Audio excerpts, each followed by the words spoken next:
What if going back to the moon has less to do with science and more to do with power? What if the real story is not about rockets, but about money, prestige, fear, and the price nations are willing to pay to look powerful? Because humanity does not always spend billions to build the future. Sometimes it spends billions to prove it still matters. And that may be the real story behind the return to the moon.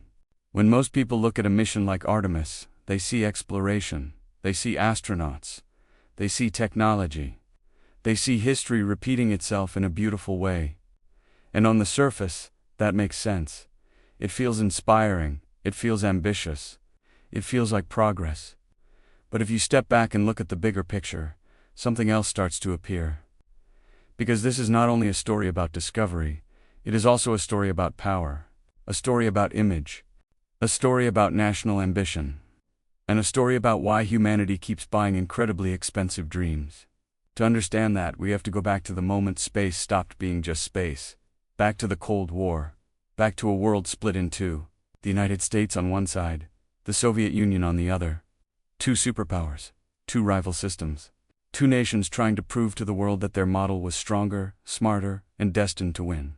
And then came Sputnik. In 1957, the Soviet Union launched a small satellite into orbit. By today's standards, it was tiny. But in that moment, it felt enormous. Because Sputnik was not just a machine in the sky. It was a shock, a warning, a humiliation. For the United States, this was not simply a scientific milestone. It was psychological.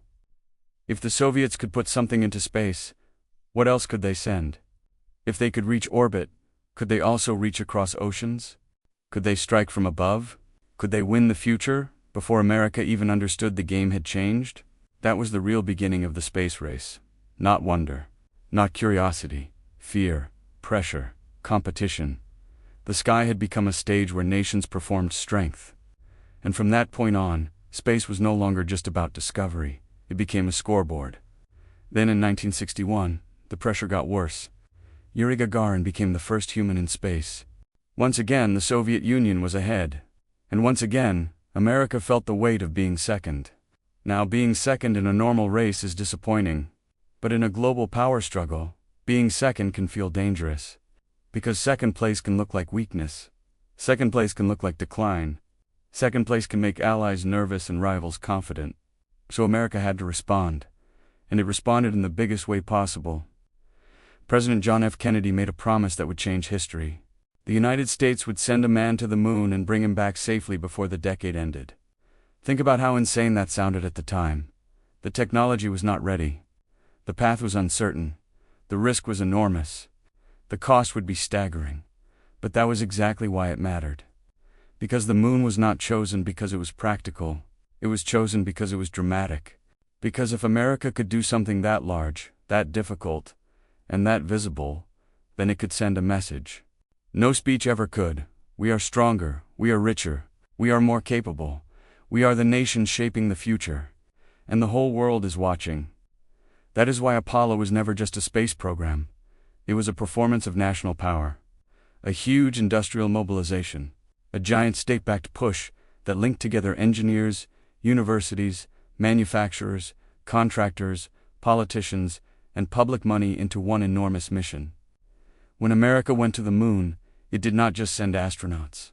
It sent its factories, its talent, its confidence, its economy, its identity. It sent proof that it could organize at a scale few others could match. And when Neil Armstrong stepped onto the lunar surface in 1969, humanity saw an unforgettable achievement. But governments saw something even more valuable. They saw a lesson. Some projects do not need to make direct profit to be considered worth it, because they produce something else. Prestige, influence, momentum, technological power, symbolic dominance. And in global politics, symbols can be priceless. Over time, the urgency faded, the Cold War ended, the Soviet Union collapsed, the world moved on. Attention shifted to the internet, globalization, financial markets, and new forms of power.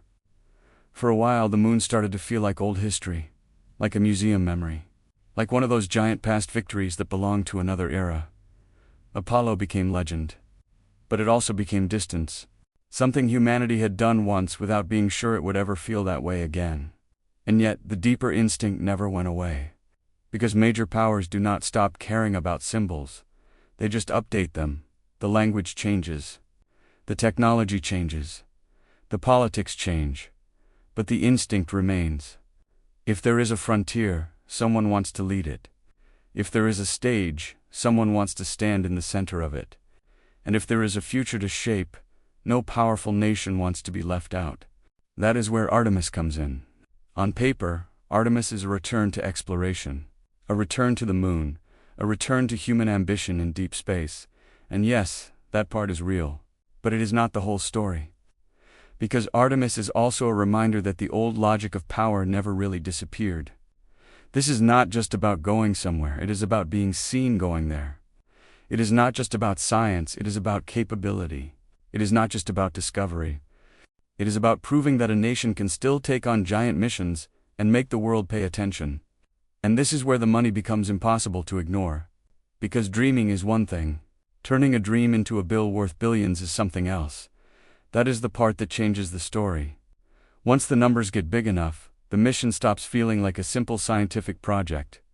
It starts to feel like a national statement. A very expensive one. Because now the real question is no longer, can we go? The real question becomes, why are we willing to pay this much to go? And that question matters. Because governments do not spend this kind of money by accident. They do it because these missions are not only about the final image of a rocket leaving Earth. They are about everything wrapped around that image.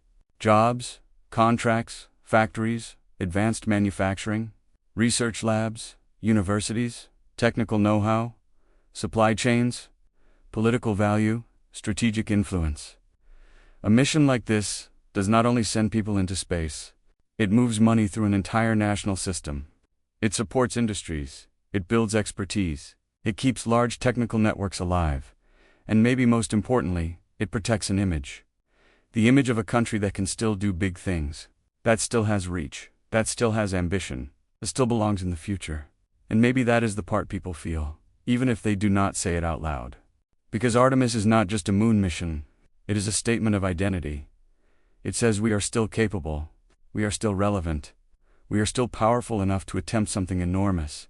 And for major nations, that message is worth a lot, maybe more than people realize. Because power is not only about what you own, it is also about what the world believes you can do. If you zoom out far enough, this pattern is ancient. Empires built pyramids. Kings raised cathedrals. States built walls, palaces, fleets, monuments. These projects were never just useful. They were emotional, symbolic.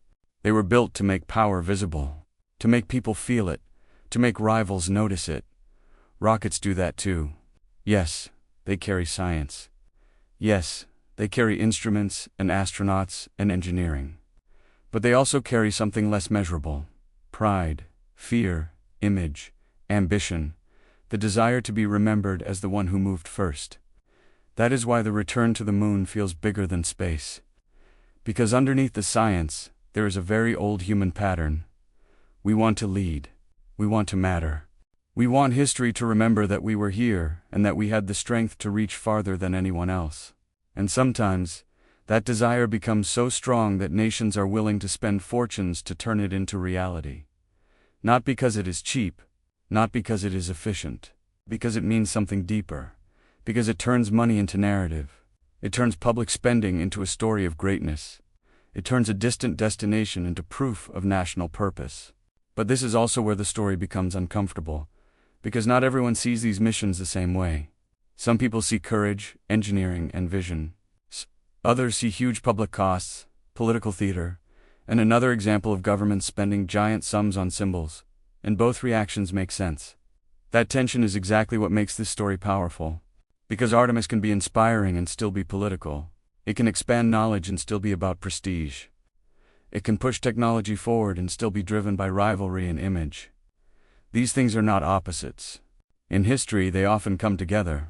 So the moon becomes more than the moon. It becomes a screen onto which nations project their identity. To ordinary people, the moon can look silent, cold, beautiful, empty. But to governments, it is never empty. It is full of meaning, full of symbolism, full of opportunity. A place where you can plant not just a flag, but a message. A message to rivals, a message to allies, a message to markets, a message to your own people.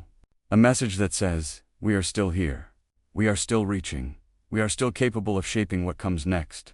And maybe that is the deepest reason humanity keeps buying these expensive dreams, because some dreams are never just dreams. They are power in a beautiful form. They are fear dressed up as progress. They are ambition wrapped in science.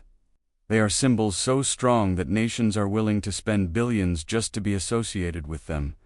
So when you see a rocket rise toward the moon, you may be seeing exploration. But you may also be seeing money becoming power. You may be seeing public spending transformed into prestige. You may be seeing history repeat itself in a new costume. And maybe that is the real story behind the return to the moon. Not just where humanity is going, but why it keeps needing these giant, expensive, breathtaking symbols. Because in the end, the moon is not only a destination, it is a mirror. A mirror that reflects what nations want the world to believe about them. And maybe that is why we keep going back. Not only to discover what is out there, but to prove who we are down here. Because some dreams are not measured by what they return, they are measured by what they say. And for powerful nations, that message can be worth billions.